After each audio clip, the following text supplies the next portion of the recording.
Now, there are a lot of great shapes to learn on bass, but today I'm going to give you 5 of which I think are the most useful and are really going to get you around the place when it comes to your bass playing. So let's just get straight into it. The first one is pretty simple, and it's just the octave shape. If you go up 2 strings and 2 frets, you will get an octave, and this shape is incredibly useful for learning your fretboard, as you can learn where they're at the exact same note repeating, and the octave shape is just a useful one to know, really.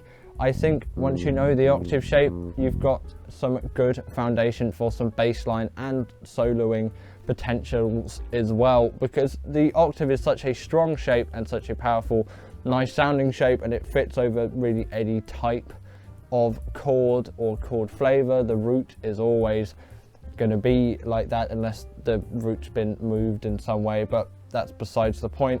The octave shape is an incredibly useful one, 2 strings and 2 frets higher. Next up, we've got this pentatonic-y shape, and I personally really love this one. This is major pentatonic as opposed to minor pentatonic. If we start on the 1st fret here on the E string, and then go to the 3rd fret, and then go to the 5th fret, and then we're going to go to the A string, 3rd fret, 5th fret, then D string, 3rd fret, 5th fret, 7th fret, and then G string, we're going to go 5th fret, 7th fret.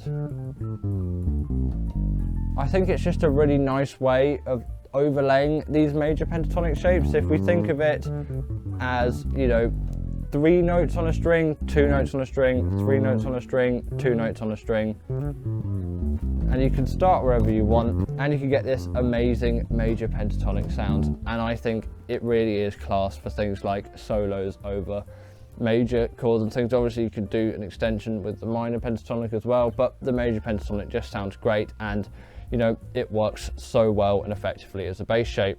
Next up, we've just got the basic major triad 1, 3, 5, an incredibly useful shape over any major chord, and you can even add the 7 as well if you want. And this essentially takes the shape from the major scale, and we're just taking the 1st note, 3rd note, 5th note and 7th note of the scale. But obviously you can see the music on the screen. 3rd fret on the A string, 2nd fret on the D string, 5th fret on the D string, 4th fret on the G string, but you can just use that major triad shape there and skip the 7th, although the 7 is still useful. That major triad shape is an incredibly useful one, and move it anywhere over the fretboard and you can get all of these major triads, and you know, they're so easy to get around the place, they're so easy to transpose all over the place, and it works over any major chord that you could possibly think of. If it's major in any way, use this shape and it will work wonders. Now we might as well do the same thing with minors, minor chords. So if we take 3rd fret on the A string, 6th fret on the A string and 5th fret on the D string, and we can also do 3rd fret on the G string for that minor 7 as well, and then we get a thing that works over any minor chord that you could possibly think of. So this is an amazing shape as well, and works nicely, very much like the major shape which I've just shown you. And this last shape is sort of a bit of a blues box shape, but it's incredibly useful for making riffs, and this is technically a 1-5-7-1 shape if you want to think of it that way. If we take 1st fret on the E string, 3rd fret on the A string, 1st fret on the D string and 3rd fret on the D string, you can see we've got that octave shape as covered there, so they're both 1s, and it's just this great sort of shape for doing riffs over minor chords. Really, you could make it major by moving that up to the 2nd fret on the D string. You can see how that sounds a lot more majory than, but you know, usually it's that minor shape which we're talking about here, and it's such an easy shape to learn, and it works so effectively in riffs and bass lines over minor chords especially. But again, you can make it major if needs be, but it's more of a minor shape, and it just sounds class and it works great and just is a great shape to use. I think it's great, and you know, in my opinion, it's like one of the first bass shapes you should learn, and it is one of the most useful, although I might argue the major and minor shapes, which I've just shown you, are perhaps a little more. Now, in the genre of jazz, there are so many bass players out there, and it's really hard just to choose 5. So before I get into my list, I do just want to tell you, I can't cover every great jazz bassist on this list. I'm just giving you 5 great ones for me, not necessarily the best 5 in the world, and they're not really in any particular order, just 5 jazz bass players that I really like. Some of them are sadly not with us, but some of them still are, and you can go and see them live today. So let's get into it. In at number 5 is the great Ron Carter. He's played on so many sessions, in fact over 2,500 sessions or something obscene like that, and he's the absolute king of jazz acoustic bass. Basically just been on any famous jazz recording you could possibly think of. I'll chuck some up there, the albums will flick through.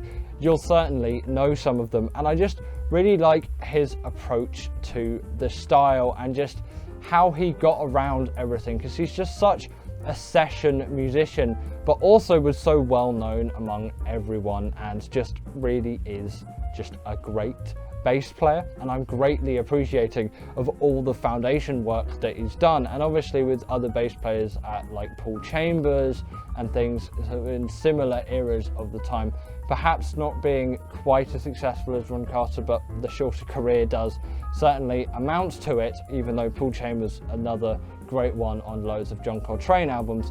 Ron Carter really just did so much for the jazz community and has been on so many great jazz albums that you really can't not put him on a greatest jazz bass players list. So I simply had to put him here.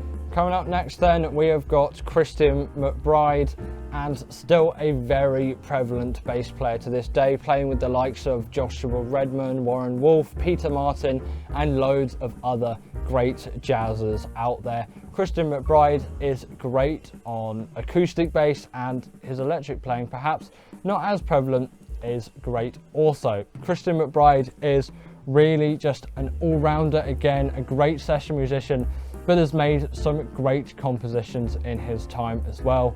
I'm especially enjoying his Live at the Village Vanguard album at the moment, with people like Peter Martin and Warren Wolf. I think Carl Allen's on drums as well. There's some great tunes on that album, and one of the tunes, which is his, is called The Shade of the Cedar Tree.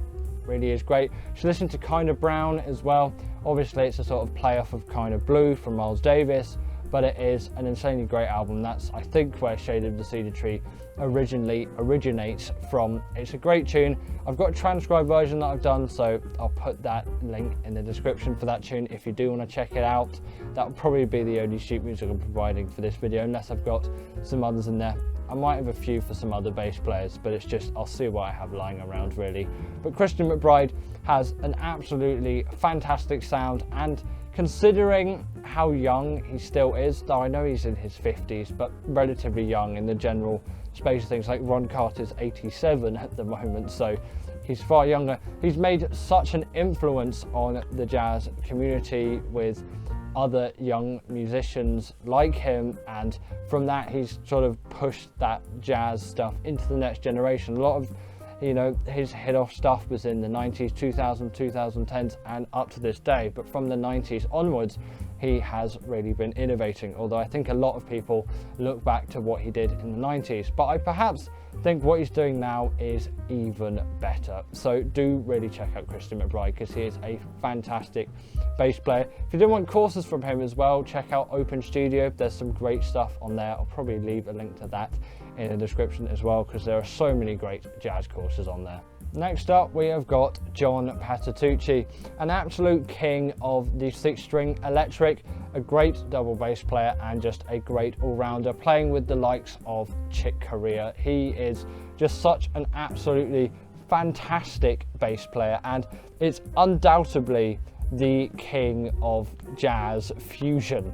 Like, his bass lines, bass playing, bass solos on jazz fusion tunes like Chick Corea's Got a Match, or Spain on the electric band versions of Spain, I know he didn't play on the original version of Return to Forever because Stanley Clarke is playing on that album. But John Patitucci really is just so great at what he does, and is sort of an evolution perhaps of someone else who is on this list a little bit later on.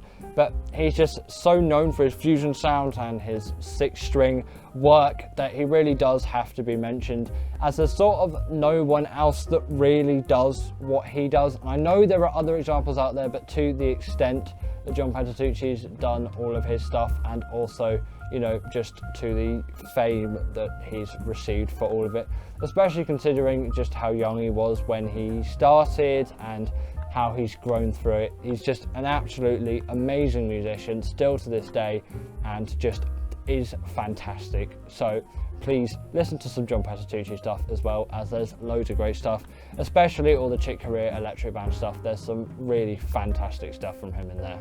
Next up then, we've got Niels Henning Orsted Pedersen. Bit of a mouthful of a name, but just a fantastic acoustic player. We did really lose him too early on, but there's loads of great stuff coming from him. I especially like his duo album with Joe Pass, and especially like Donna Lee, I think's on that album. There's an absolutely amazing version of that. Olio's great on that album as well. It's a really amazing guitar acoustic bass album with just some amazing bass playing. He could get around the acoustic bass just so amazingly and so greatly. It's absolutely insane just watching him play the acoustics, because he just has such dexterity with the instrument, which is just at such a high skill level. So check out Niels Henning Orsted Pedersen, because he's got loads of great stuff, but I would definitely recommend that album that he's got with Joe Pass. Absolutely fantastic, 100% would recommend. And you could probably tell by this fretless I've got here who's going to be in at number 1, and it is of course Jaco Pastorius. And now I'm heavily influenced by Jaco because I just really liked his playing, especially in things like Weather Report, but the Jaco Pastorius original album, his first album release just by himself. I know he did one with John Patitucci, not John Patitucci. I know he did an album with Pat Metheny before, but that's besides the point. His fretless playing was just absolutely insane, and he was just so good at what he did and all that fusion stuff. And I'd say John Patitucci in some ways is partly inspired by Jaco, but definitely someone like Borelli Legrand, when you look at his bass playing, very much inspired by Jaco Pastorius playing. It's sort of weird how similar he sounds to Jaco Pastorius, but that jazz bass with the bridge pickup on, it's just such an iconic sound coming from him, and it's just such a great bass player, and just did so many things. And we definitely lost him way too early on, but you know, it's a real shame about the end of Jaco's life. But he played on some absolutely fantastic records like Weather Report, Heavy Weather, absolutely insane one, the original Jaco album as well. But there are loads of other great Jaco albums as well, so go check them out, and I'll probably link a few in the description as well. But I've been heavily inspired by him, hence my fretless playing. But you know, his version of The Chicken as well, although originally a Pee Wee Ellis tune, really kicked off for him as well, and that is a great one to check out. I've actually done a video on how to play that tune, so I'll link it up as well if you want to go and learn a Jaco Pastorius tune for yourself. But that's all I've got for today's video, and I hope that you've enjoyed, as I definitely have enjoyed making this one. I'll see you all in the next video, and I hope that you've enjoyed. Bye.